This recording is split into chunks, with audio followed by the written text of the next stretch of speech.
जो आतंकवादी हैं उनकी लोकेशन कई जगह पर ट्रैप हुआ और उसके बाद में लगभग अब तक जो स्थिति है, ताज़ी स्थिति है कि 6 आतंकवादी अब तक ढेर किए जा चुके हैं।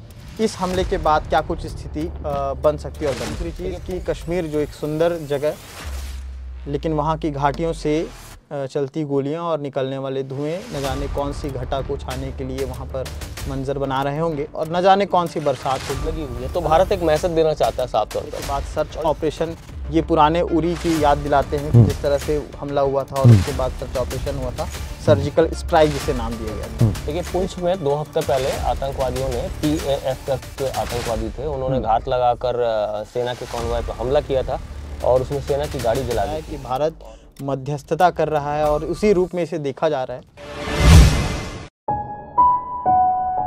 पुंछ में हुए हमले और उसके बाद सेना का सर्च ऑपरेशन, जिसमें ये दावा है कि कई आतंकियों को भी ढेर किया गया है।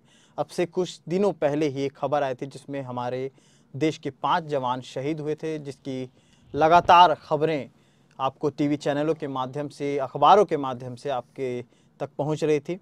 हमने भी उस पर एक रिपोर्ट बनाई थी। अब एक और तैनाती की बात आ रही है, कुछ और खुलासों की बात आ रही है, कई सारी ऐसी बातें हैं जिस टॉपिक को लेकर के आज हम इस एपिसोड में बैठे हैं। मेरे साथ सीनियर जर्नलिस्ट शशिकांत तिवारी जी हैं और मैं सीमांत कश्यप। इस मसले पर बात करेंगे कि किस तरह से जो हमले हुए, हमले के बाद सर्च ऑपरेशन ये पुराने उरी की याद दिलाते हैं कि जिस तरह से हमला हुआ था और उसके बाद सर्च ऑपरेशन हुआ था, सर्जिकल स्ट्राइक जिसे नाम दिया गया था।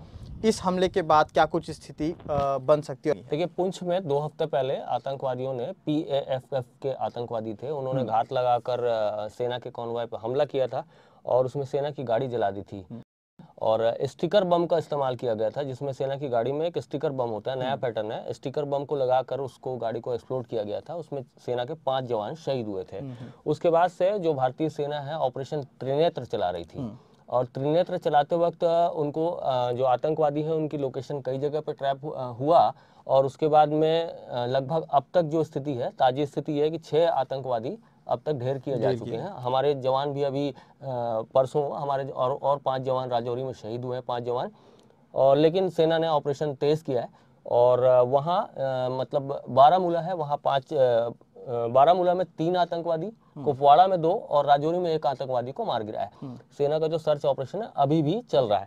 इस बीच में जो बड़ी और एक खबर आ रही है कि जो भारतीय गवर्नमेंट है उन्होंने बड़े पैमाने पर जो पैरामिलिट्री फोर्स है, जिसमें मार्कोस कमांडो कहलाते हैं, मार्कोस कमांडो, जो नेवी सील कमांडो होती है, अमेरिका की विश्व की सबसे मतलब बड़ी अच्छी कमांडो मानी जाती है मरीन कमांडो में, लेकिन उससे भी अच्छी जो है मरीन कमांडो हमारी है, उसको मार्कोस कहते हैं। काफ़ी हिडन ऑपरेशन करते हैं और काफ़ी आक्रामक तरीके से ऑपरेशन करते हैं। उसके बारे में पूरी डिटेल बताऊंगा। और NSG कमांडो की भी टीम है, वो उतारी जा रही है, उसके बारे में आगे बताएंगे जी। तो इस तरह से जो स्थिति बनी और बदलाव की, मार्कोस के बारे में दर्शक जानना चाहते होंगे। मार्कोस की जो पैटर्न रहता है, क्या रहता है, आगे हम बताएंगे कि उनको क्यों डिप्लॉय किया जा रहा है। तो NSG से की तरह ही है या फिर कुछ अलग? NSG से भी मतलब मान के चलिए, देखिए एक पैरेलल है। मार्कोस में ये होता है कि 80s के दशक में जो मार्कोस है उसका गठन हुआ था और उसको मतलब बहुत ही टैक्टिकल फोर्स माना जाता है। काफ़ी ऑफेंसिव ऑपरेशन करते हैं वो लोग, जल थल नभ तीनों जगहों पे वो जो फोर्स के जवान हैं बहुत ज़्यादा मतलब ट्रेंड रहते हैं। और ये है उसमें बात कि 1000 जवानों में एक मार्कोस कमांडो बनता है और उसकी ट्रेनिंग कुछ ऐसी होती है, 3 साल की ट्रेनिंग होती है उनकी और उसमें हैवी शेड्यूल रहता है ट्रेनिंग का। और जैसे कि मैंने बताया कि 1000 जवानों में से एक को सेलेक्ट किया जाता है जो मार्कोस कमांडो बनता है। और उसमें यह रहता है कि ट्रेनिंग के कुछ ऐसे पैरामीटर हैं, जैसे आपको 25 किलो का बैग आपको पिट्ठू लादना है, आपको पानी और कीचड़ में इतना डुबो दिया जाता है, उससे आपको 1-1 किलोमीटर आपको रनिंग में चलना है, आपको बड़े बड़े पेलोड उठाने हैं और पेलोड उठा के कई किलोमीटर तक दौड़ना है। तो इस तरह की जो फिजिकल स्ट्रेंथ है उससे गुजरे हुए रहते हैं। अब से कुछ साल पहले जब अमेरिका के जो पूर्व राष्ट्रपति थे ओबामा जब भारत में आ रहे थे, तो अमेरिकी सीक्रेट एजेंसी के लोगों ने भारत से कहा था कि आप हमें मार्कोस की सुरक्षा प्रदान करें। अच्छा। मार्कोस की सुरक्षा हमारे राष्ट्रपति के लिए अगर आप लगाएंगे तो उनका जो शेड्यूल है आपके यहाँ आने का उसको बहुत जल्दी तय कर दिया जाएगा। तो गवर्नमेंट ने वो प्रयास किए थे। तो मार्कोस कमांडो अपने आप में बहुत घातक है और उनसे कांपते हैं जो आतंकवादी दस्तों के खिलाफ में। और जल जो सेना है हमारी उसकी सिक्योरिटी के लिए वो लोग बहुत प्रबल रूप से काम करते हैं, आतंकवादियों के खिलाफ घातक प्रहार करते हैं। और अगर जैसे अभी जो एनएसजी की आप बात करें, एनएसजी कमांडो का भी लगभग 80s के दशक में गठन हुआ था। अच्छा, मार्कोस कमांडो की एक और खासियत है कि जैसे आप ऊपर से 12 किलोमीटर 14 किलोमीटर के ऊपर से एयर ड्रॉप किया जाता है उनको, लोगों को पता नहीं चलेगा कि कहाँ वो एयर ड्रॉप होते हैं। और उसके बाद अचानक से 8 सेकंड जो बचे रहते हैं तब वो लोग अपना जो पैराशूट है उसको ओपन करते हैं और एकदम आक्रामक तरीके से सामने उतरते हैं और आक्रामक हमला करते हैं। तो इस तरह से मार्कोस की खासियत है। और काफ़ी कुछ हिडन बातें जो हम इन चीज़ों को कुछ बता नहीं सकते, सीक्रेट वाली बातें हैं, काफ़ी कुछ सीक्रेट है। सुरक्षा के पैमाने को देखते हुए बहुत सारी चीज़ें नहीं बताई जा सकती कि उनकी घेराबंदी कैसे होती है, वो सब नहीं बताया जा सकता। एनएसजी की जहाँ तक बात कर रहे हैं तो उसकी जो प्राइमा फेसी या जो ऊपरी तौर की जो बातें हैं या जानकारी है वो है कि एनएसजी कमांडो में भी बहुत घातक वीर सैनिकों को चुना जाता है। जैसे कि ऑपरेशन ताज है, ऑपरेशन ओबराय है, आतंकवादियों के खिलाफ कोई बड़ा ऑपरेशन चलाना हो तब एनएसजी लॉन्च की जाती है। मतलब उनका भी कॉवर्ड ऑपरेशन रहता है, चेहरा नहीं दिखाते हैं वो लोग, मार्कोस भी नहीं दिखाते हैं, एनएसजी भी नहीं दिखाते हैं। और मतलब चेहरा बंद, मुंह से मास्क रहता है, पिट्ठू में बहुत सारे बम बारूद गोले बारूद रहते हैं और बहुत हैवी ऑपरेशन वो लोग भी करते हैं। अभी जो आतंकवादी हमारे यहाँ हमला हुआ था मुंबई में, उसको अगर डिफीट किया था तो एनएसजी के लॉन्च के बाद हुआ था। तो इस तरह से ये दो टेक्निकल फोर्स है अभी जम्मू कश्मीर में उतारी जा रही है। तो इन दोनों फोर्स को उतारने के लिए मतलब ये कुछ ऐसा होने वाला है? इसके पीछे रीजन है, देखिए अभी G20 की एक समिट होने वाली है 22 से 25 तारीख के बीच में। G20 की एक समिट होगी जिसमें जो G20 ऑर्गेनाइजेशन है, भारत के अलावा भी अन्य देश है उसमें कोलैब है, तो वहाँ पर ये ऑर्गेनाइजेशन की एक समिट होने वाली है जम्मू कश्मीर में और 22 से 25 के बीच होगी। उसमें जो G20 के जो देश हैं उनके जो टूरिज्म डिपार्टमेंट से लोग हैं वो लोग आएंगे और कुछ एनालिसिस्ट भी आएंगे और विश्व भर की मीडिया आएगी वहाँ पर। तो भारतीय गवर्नमेंट का ये एक मतलब कहना है या इस तरह से अपने तंत्र को आगे बढ़ाएंगे कि कश्मीर में किन पैरामीटर्स के आधार पर हमारी सेना किन विपरीत स्थितियों में आतंकवाद का सामना कर रहे हैं, पाकिस्तान के पड़ोसियों में आतंकवाद का सामना कर रहे हैं, उन स्थितियों को भी भारत को दिखाना है, पूरे समूचे विश्व को। अलगाववादी जो स्थितियां हैं उनको भी दिखाना है और साफ तौर पर यह भी दिखाना है कि फोर्स जो है अब मतलब जो जनता के कैसे हितैषी बनकर काम कर रही है और जम्मू कश्मीर के डेवलपमेंट में क्या क्या हो रहा है, टूरिज्म में क्या बेहतर हो सकता है और विश्व भर से पर्यटक यहाँ आए उसके लिए भी एक प्रयास रहेगा। हालांकि इसको रोकने के लिए अब जो भारत के गद्दार तंत्र हैं जैसे अलगाववादी संगठन है, हुर्रियत कॉन्फ्रेंस वगैरह, वो एक्टिव हुए हैं। उन्होंने पाकिस्तान से मदद मांगनी शुरू कर दी है। वो कह रहे हैं राष्ट्रपति से कि आप इस समिट को एनी हाउ रोकिए। तो जाहिर सी बात है कि ये सब संभव नहीं है, होना संभव नहीं है, ये समिट हो के रहेगी।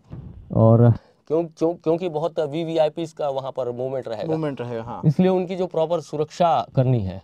तो मार्कोस कमांडो के दस्तों को उतारा जा रहा है, कई दस्ते उतर रहे हैं, मतलब हजारों की संख्या में दस्ते रहेंगे। मतलब आप सोच लीजिए कि इतनी हैवी पैमाने पे जो हाई लेवल सिक्योरिटी है वो वहाँ लॉन्च की जा रही है। अभी राजनाथ सिंह जी ने भी दौरा करके वहाँ का प्राइमा फेसी जो जायजा है वो लेके आ चुके हैं।